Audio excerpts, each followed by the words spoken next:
네, 안녕하십니까. 더불어민주당 국민소통위원장 김현입니다. 함께하신 소통위원장 전용기 의원님이십니다. 김동화 허위조작정보감시단장님이십니다. 이번 주 민주파출소 제보 현황 먼저 보고드리겠습니다. 4월 25일 9시 기준으로 7,510명이 방문했고 2,898건의 제보가 접수됐습니다. 매체별로는 SNS 28.16%, 가장 높은 수치 기록했고요. 네이버는 23.26%입니다. 유튜브는 15.81, 커뮤니티는 5.97, 틱톡은 3% 순으로 제보되었습니다. 오늘 다음은 주요 제보 내용입니다. 시그널이라는 메신저를 통해 여론 조작을 위한 모의가 이루어지고 있다는 게 제보가 있었습니다. 해당 모의는 메신저 내 부파 사이버 대응팀이라는 단체 채팅방을 중심으로 이루어지고 있으며 이 방에서 공유된 글에는 적에게 아니란 생각을 심어준 후 투표 참여율을 줄이는 것이 주요 목적이라고 명시되어 있습니다. 구체적으로는 어차피 이재명이 대선에서 이긴다는 내용을 커뮤니티에 게시하거나 조회수가 높은 게시글에 선거날 시간 아깝게 투표하지 말고 쉬다 오면 된다는 댓글을 달아 여론을 조작하고 투표 의지를 저하시키는 것을 지시하고 있습니다. 이러한 활동은 최근 부정선거를 막겠다며 20, 30대를 중심으로 조직된 2030 부정선거 파이터즈와 관련된 것으로 보이며 이 조직의 온라인 여론조작팀의 일환으로 의심되고 있습니다.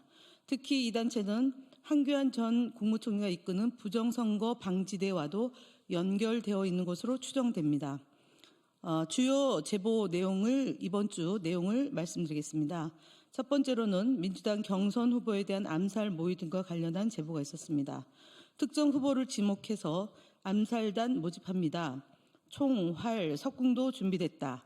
관심 있는 분은 어디로 연락 바랍니다. 등의 게시글이 올라왔으며 게시자는 실제로 개인정보와 연락처, 구체적인 범행 도구까지 언급한 것으로 확인되어 실제로 범죄로 이어질 우려가 있었으나 4월 22일 해당 게시자는 검찰에 검거되었습니다.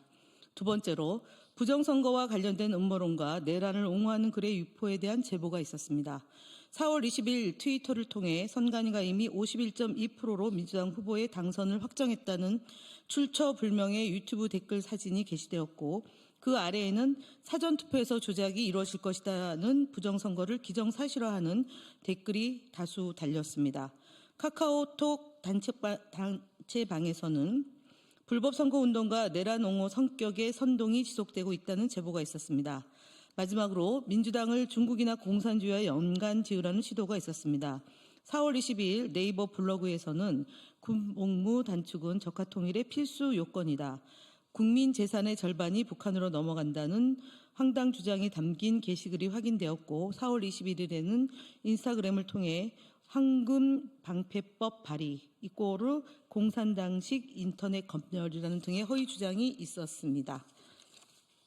4월 22일에는 DC인사이드 국민의힘 비대위 갤러리에서는 민주당이 중국인을 위한 일자리를 보장하고 한국인이 넘보면 형사처벌된다는 맹랑한 글이 게시되기도 하였습니다. 다음으로 소통위원회 주요 현황에 대해서 김동화 의원이 발표하시겠습니다.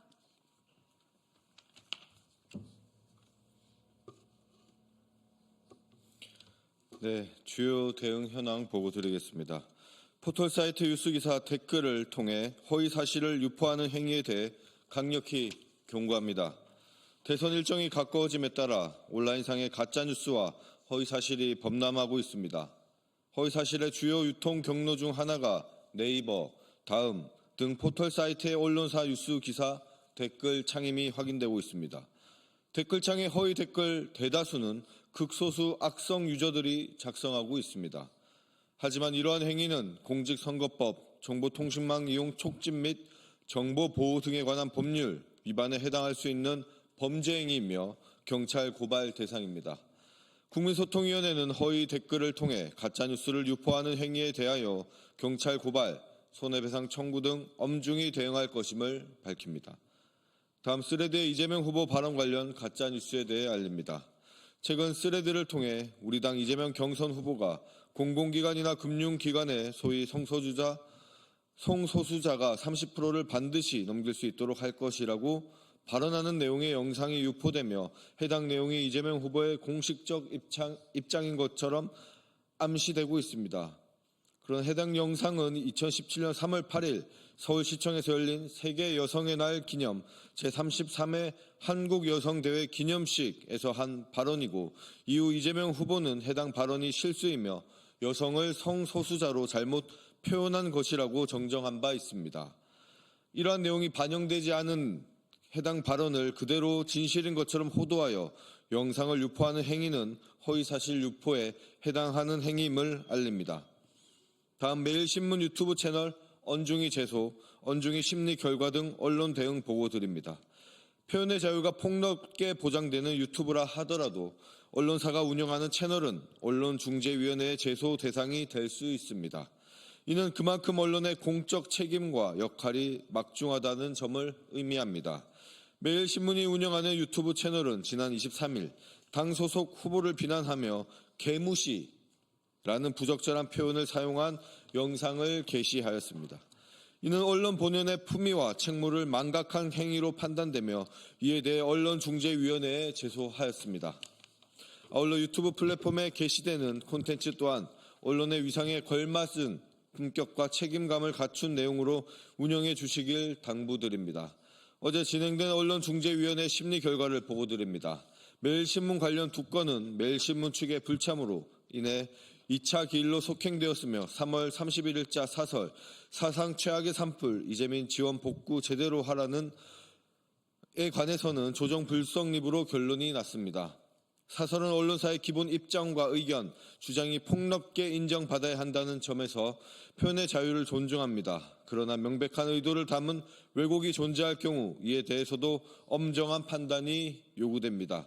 앞으로도 국민소통위원회는 사설을 포함한 모든 보도권에 대해 표현의 자유를 존중하되 객관적 사실에 기반을 둔 건전하고 공정한 보도가 정착될 수 있도록 지속적으로 노력하겠습니다. 다음 YTN 뉴스파이팅 김영수입니다. JTBC 뉴스룸의 출연자의 문제적 표현에 대해 선거방송심의위원회에 신고하였음을 알려드립니다. 국민의힘 김용태 의원은 4월 24일 YTN 라디오 뉴스파이팅 김영수입니다에 출연하여 민주당 경선에 대해 논평하면서 이재명 예비후보에 대해서 제대로 된 비판도 다른 민주당 예비후보들이 못하고 계시던데 결국에는 이재명 예비후보에 대한 정치적 보복이 두려워서 못하는 거 아닌가 싶습니다. 라며 허위사실을 유포하였습니다. 방송 후 선거에 쟁점이 된 사안에 대한 여러 종류의 상이한 관점이나 견해를 객관적으로 다루어야 한다는 선거방송심의에 관한 특별구정 제8조 제2항을 위반한 것입니다. 또한 저희의 경고에도 아랑곳하지 않고 국민의힘 홍준표 대선 경선 후보는 4월 23일 JTBC 뉴스룸 프로그램에서 또다시 더불어민주당 대선 경선 후보를 대상으로 방송에서 담을 수 없는 표현으로 비하하고 허위사실을 유포하는 등 지속적으로 선거방송심의에 관한 특별규정을 위반하였습니다. 이에 국민소통위원회는 두 방송 프로그램을 선거방송심의위원회에 신고 접수하였음을 밝힙니다. 다음 샤인튜브, 이동규TV 등에 대한 유튜브 대응 보고입니다. 유튜브 채널 샤인튜브는 구독자 60만을 보유한 중견 보수 유튜브로 공직선거법 제250조 위반 소지가 있는 콘텐츠를 게시하고 있습니다. 이재명은 뻔뻔한 거짓말쟁이입니다. 이재명은 국민을 세금 소비자로 국가를 ATM 기계로 보는 것 같다라는 등의 표현들로 명예훼손 소지가 매우 크며 민주당이 나라를 뒤집어 엎을 계획을 하고 있다는 등의 심각한 허위사실을 유포하고 있습니다. 또한 이봉규TV는 이재명 대표가 사람 죽이는 재주가 있다는 발언이 담긴 영상을 게시한 다음 날 3월 21일 구글에 신고 조치하였으며 4월 24일 문제없음 회신을 받았습니다. 구글이 탄핵 이후 대선 기간임을 제대로 인식하지 못한 것 때문으로 판단되며 구글의 재신고 및 정보통신망법상 명예훼손 혐의 등의 법적 조치 등 대응을 적극 검토하고 있음을 재차 알려드립니다. 네, 국민의힘 거짓말 시리즈 96번째입니다. 권성동 국민의힘 원내대표는 4월 24일 개최된 자당의 의원총회에서 작년 민주당의 예산 테러로 인해 되살려야 할 사업이 한두 건이 아니다라고 주장했습니다. 합리적인 감액을 테러로 지칭했다는 점에서 명백한 궤변입니다. 민주당의 감액 사유를 자세히 살펴보겠습니다. 첫 번째, 검찰 특활비 등 깜깜이 예산 집행으로 인해 편성 내용이 소명되지 않은 부처에 대한 감액이 있었고, 둘째, 실사업 집행기간 등을 고려하지 않은 정부 예산 편성에 대한 합리적인 감액이 있었습니다. 셋째, 사업계획 적정성 검토 등이 미비한 내역에 대한 감액도 있었습니다. 또한 동해가스전 시추 예산, 대왕고래 사업 등 개발성과 타당성에서 국민적 의혹이 해소되지 않은 사례에 대한 불가피한 감액도 있었습니다. 이렇듯 합리적 사유로 감액한 2025년 예산안 때문에 국가 경제가 테러당하고 마비되었다는 식의 권성동 원내대표의 주장은 명백히 진실을 호도한 것이라고 볼 수 있습니다. 국민의힘 대선 주자 시리즈 19번째입니다.